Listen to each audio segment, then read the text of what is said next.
سورہ مدثر دے وچ اللہ پاک نے فرمایا فما تنفعهم شفاعت الشافعین، فرمایا کوئی بندہ انہاں دی شفاعت نہیں کرے گا. مرزا اینڈ کمپنی یہ سارے آدھے دیکھو جی اللہ نے آکھیا کوئی شفاعت نہیں کرے گا لہذا شفاعت ہونی کوئی نہیں.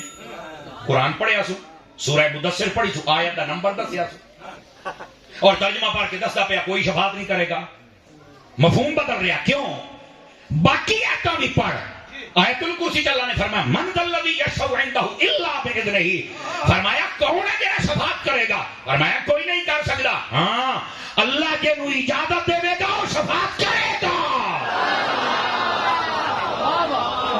انہیں ایک آیت پڑھی ہے تو اتھو جناب غلط مطلب بیان کرتا پیا. اگر شفاعت نہیں ہونی تو میرے نبی نے کیوں فرمایا؟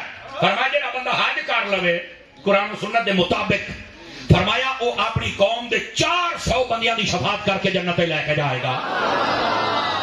یہ شفاعت ہے کیوں نہیں؟ میرے نبی فرمایا کیوں ہے؟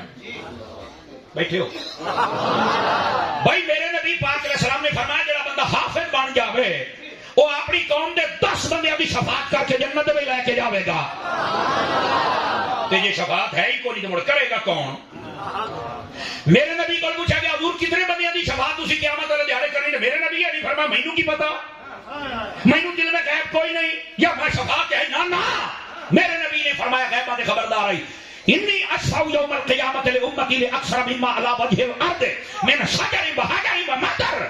فرمایا اتنے لوگوں کی شفاعت کرے سا اتنے پوری دنیا کے درخت نہیں، اتنے درختوں کے پتے نہیں، اور اتنے بجری کے روڑے نہیں جتنے نو بخشوا کے میں محمد جنت کے اندر لے کے لوئیاں جو ہاتھ کٹ کے بولو ذرا سبحان اللہ.